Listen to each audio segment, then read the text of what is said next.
चने कम से कम 8 घंटे भिगोने हैं, काले चने भी सफेद चने भी। सारी दालें साबुत खानी है आज के बाद, धुली हुई दालें नहीं खानी। अच्छा। और दालों को पहले ऐसे भिगोना है कम से कम 4 घंटे। आपको एक भिगोने की साइंस बता देता हूं, आप सबके दर्शकों के काम आ जाएगी।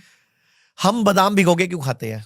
कहते हैं उसके अंदर कोई इस तरह के कंपाउंड्स होते हैं जो न्यूट्रिएंट के एब्जॉर्प्शन को रोकते हैं, तो वो निकल जाते हैं। कोई भी ड्राई फ्रूट या बिना, उसका तहसीर गर्म होती है तो वो ठंडक। बिल्कुल सही बोला आपने। मैं इसको साइंस बता देता हूं। जब भी जो चीज धरती पर उगती है, अगर उसको उस दिन नहीं खाया जाए, उस टाइम नहीं खाया जाए, तो प्रकृति उसके अंदर के न्यूट्रिशन को कंप्रेस कर देती है और उसको बीज रूप में कन्वर्ट कर देती है कि भाई तेरे को खाया नहीं, अब तू अगले ही को पैदा कर।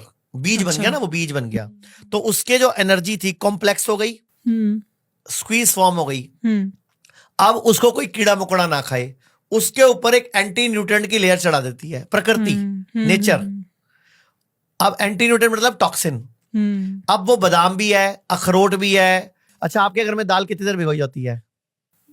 आधा पौना घंटा। 4 घंटे भिगोनी है आज के बाद, कम से कम 4 घंटे भिगती है, तब उसका टॉक्सिन पार्ट बाहर आता है और उसका जो कंप्रेस्ड फॉर्म है न्यूक्लियस, वो खुलता है, सॉल्युबल फॉर्म में आता है। तो जैसे हमने बादाम भिगोया 8 घंटे, रात को भिगोया, सुबह खाया, तो बादाम में जो एंटी न्यूट्रिएंट था वो पानी में आ गया, और जो उसके अंदर कॉम्प्लेक्स न्यूट्रिशन था कंसंट्रेटेड फॉर्म में, जो प्रकृति ने कर दिया था, वो सॉल्युबल फॉर्म में आ गया, डाइजेस्टेबल फॉर्म में आ गया।